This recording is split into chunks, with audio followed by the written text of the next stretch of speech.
Hello.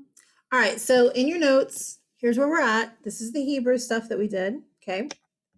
And now, Persia, the Persian Empire. Shouldn't be a surprise. I just glanced down, check it out. Boom. Yeah. Polytheistic, more than one god. My itches. Later, they will have a very different type religion under a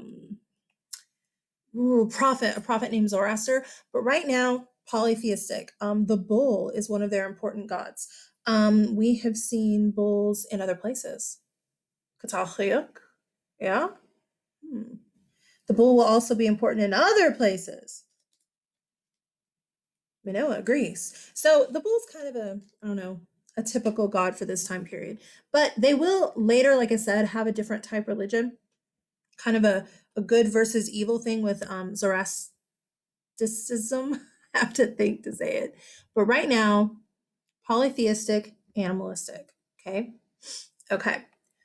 So we took our little detour, yeah, to deal with Phoenicia and the Hebrews. But where we're at right now, everything you see in green is part of this Neo Babylonian empire that took over Assyria.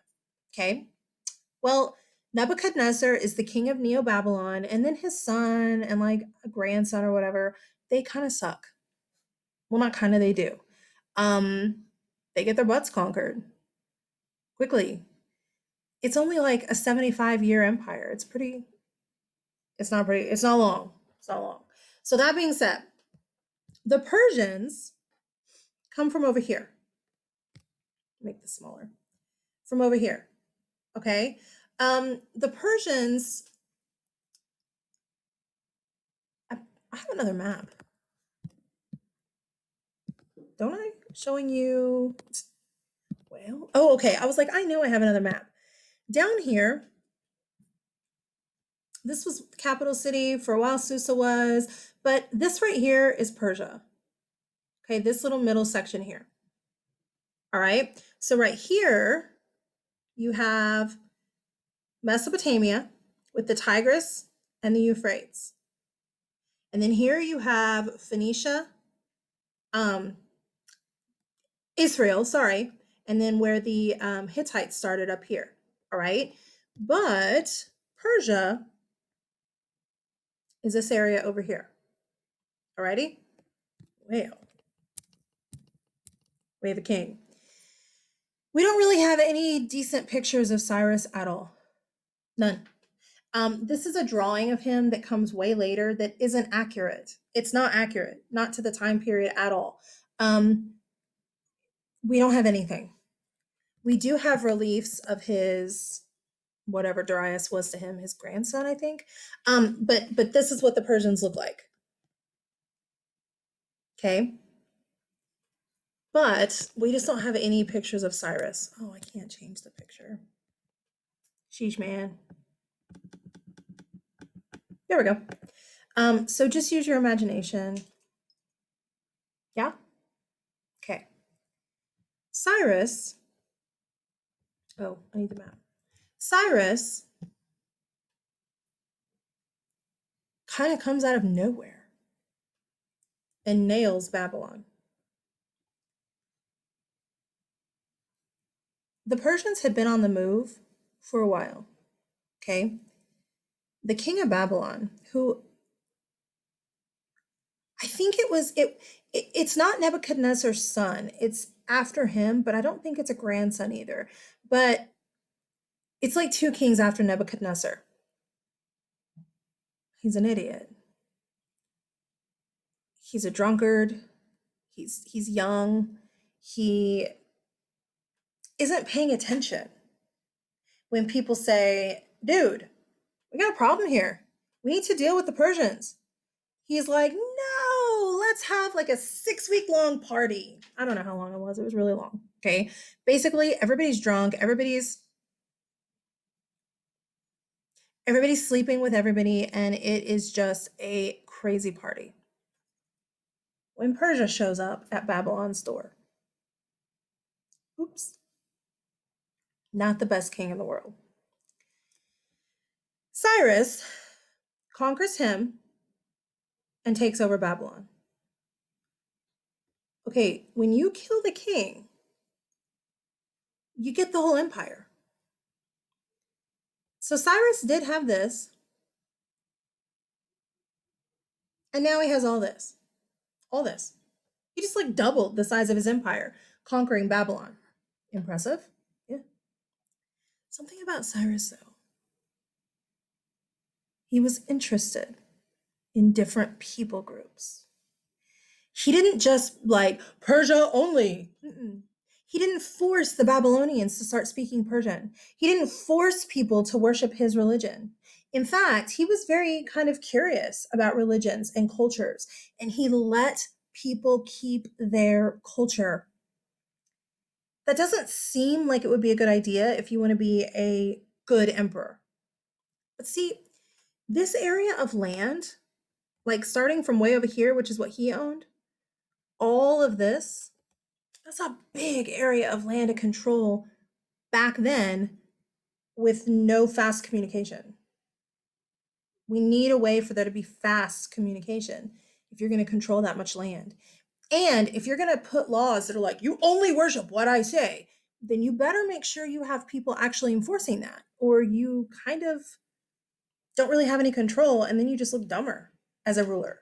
So Cyrus lets people keep their basic culture as long as, sorry, if they admit that they are Persian, now they are part of the Persian Empire, and they pay their taxes to him. They don't send their taxes to Babylon anymore. They send it to him in whatever capital city he's in. I can't remember if it's still the Persia city or if it's Susa yet, but wherever the capital is. Okay. That's kind of all you have to do. Cyrus is very interested in people keeping their culture. Cool. Then Cyrus dies.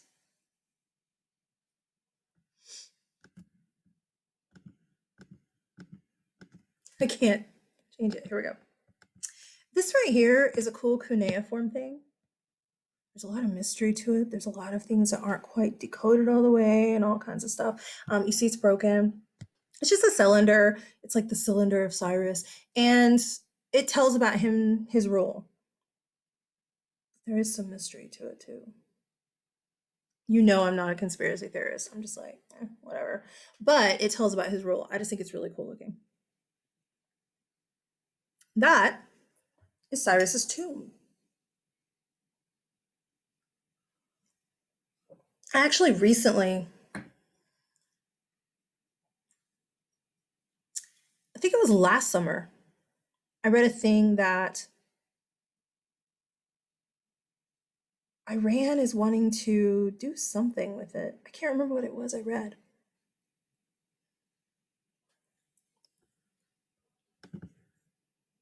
Oh, that's still uploading.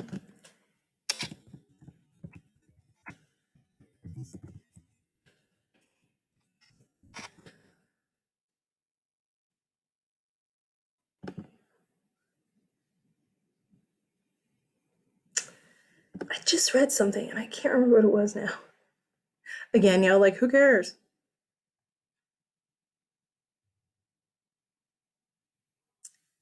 I don't know. I don't know. I was hoping it might come up. Something about like Iran wants to go in to the tomb again or something.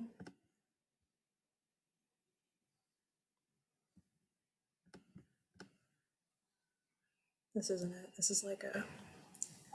Oh, I guess they don't want to go in. I know I read that they want to go in. They think that there's something somewhere. I don't know.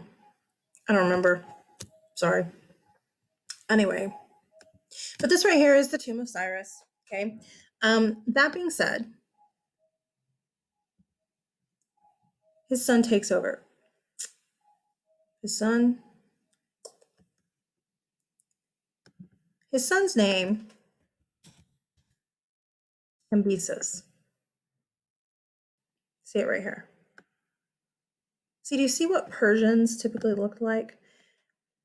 This is a drawing also, so I mean, it's not accurate, but it's kind of the best we got. Cambyses, and again, the name if you want to see it spelled, he's not so great.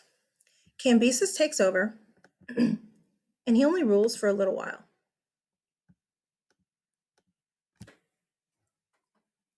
He decides, let's do this. He decides that he wants to take over Egypt, right here. So, this right here is Persia, okay? Cyrus took over this. Good job. Cambyses wants to take over Egypt. Okay. He fights for like 8 years or whatever against the Egyptians. Um, Here's the thing. He's not like his father at all. And what I mean is like as far as respecting other cultures, respecting other religions. He's not at all like his father. He trashes some of their temples. He like breaks some of their statues of their gods. The Egyptians hate him. And he ends up dead fairly quickly. Again, I think he's only king for like 8 years. So who cares? Then we have a new king, Darius. Did you hear me?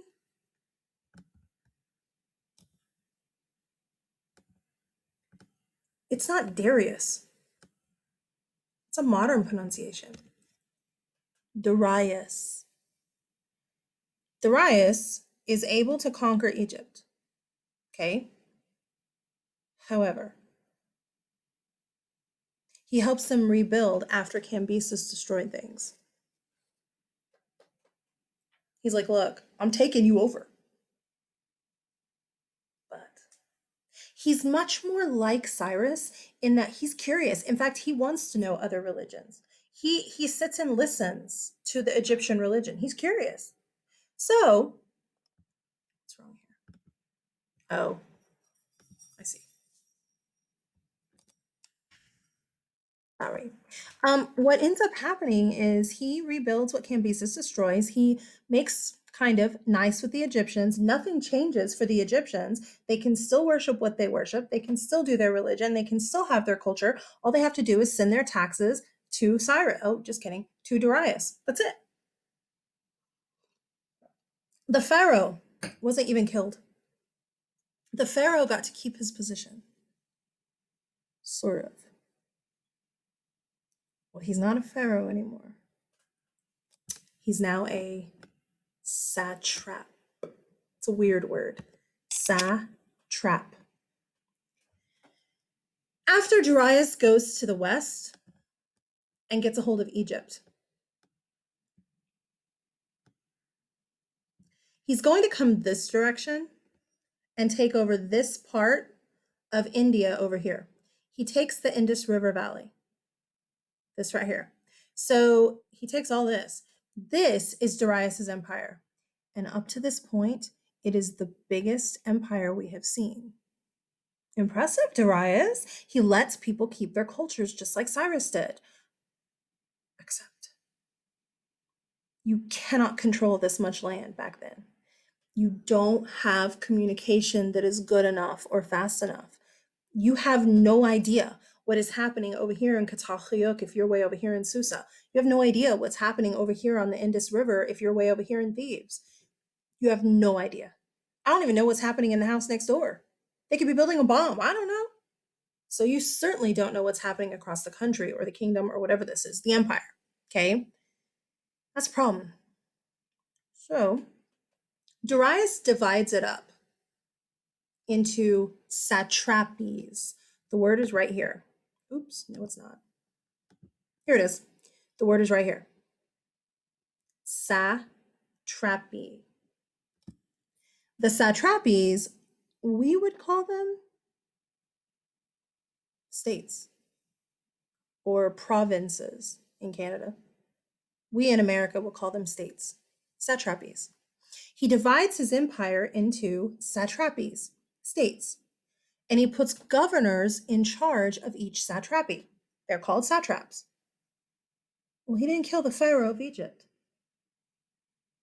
He just made the Pharaoh the Egyptian satrap. To Bob, the Egyptian, has anything changed? No. He still looks to the Pharaoh as his leader. Yes, the Pharaoh's doing what Darius says, but does Bob see that? No.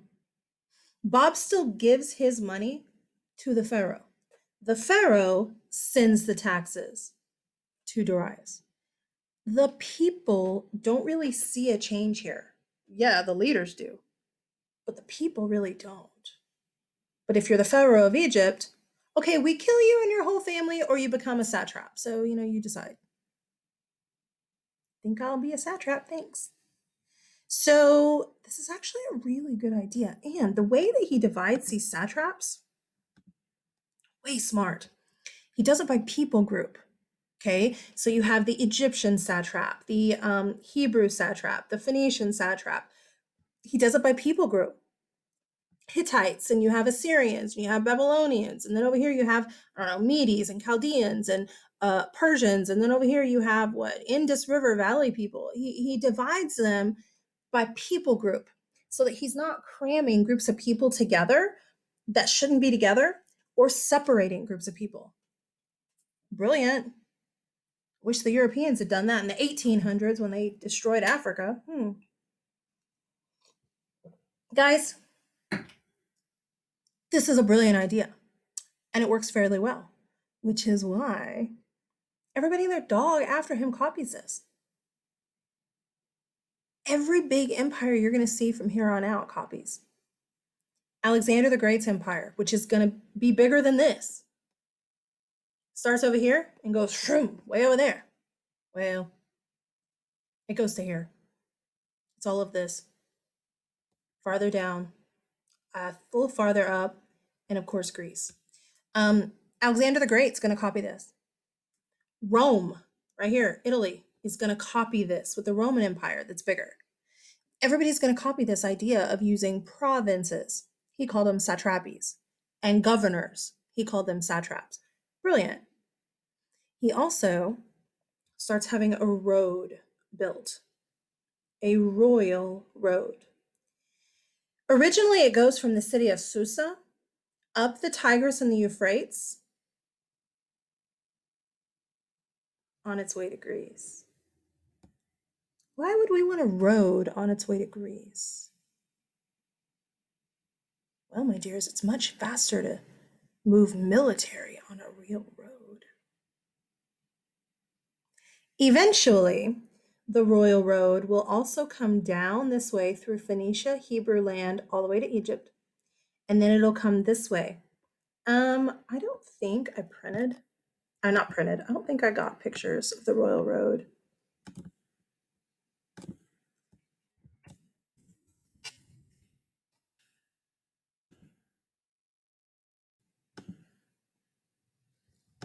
Yeah. Elam, that's what you're looking at here. There's Susa. So it went from Susa on its way to Greece. But like I said, it'll come down this way eventually afterward. And they'll come this way too, but not yet. Okay, so royal road. I wonder if in the future somebody might take that royal road and connect it all the way to China. I wonder. So, trade. Pretty big deal on this royal road. Yeah? I don't know if I spent long enough showing you this relief of Darius. This is Darius here.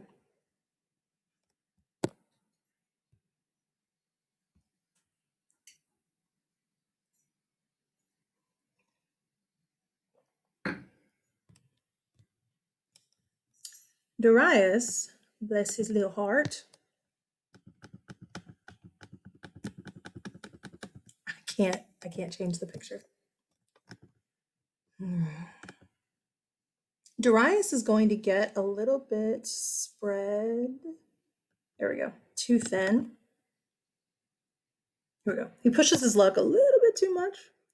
when he does finally decide to attack Greece, he wanted to take over Greece. Okay. Yeah, he dies in the process. That matters. Future king, I believe it's his grandson, who some of you know, named Xerxes,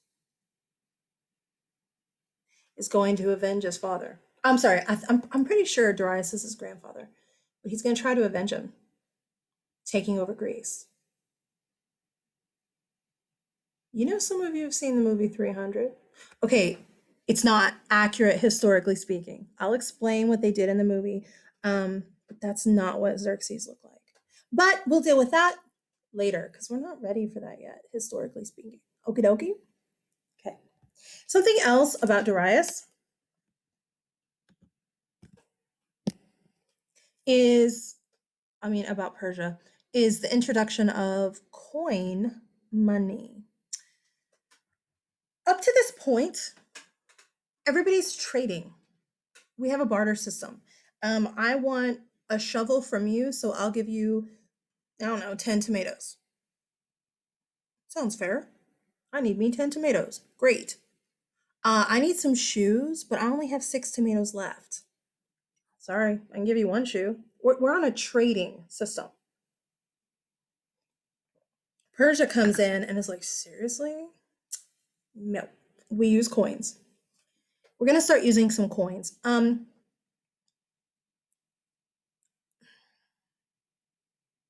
All the way up through spring break for you, spring break, March. Okay. Mostly only the nobility uses money, coin money. Usually, not all the time, but usually the peasants are going to still be on kind of a barter system. But merchants and nobility will typically use money. And that won't change until the modern era, until we start getting to really the 1800s. I'm trying to think, the industrial age. Yeah. So just be aware that when I say we're using coin money, yeah, the nobles are. Peasants, not so much. They're still very much so on a barter system. Okay. All right. I do believe that puts us ready to deal with Egypt. Oh. All right. See you later.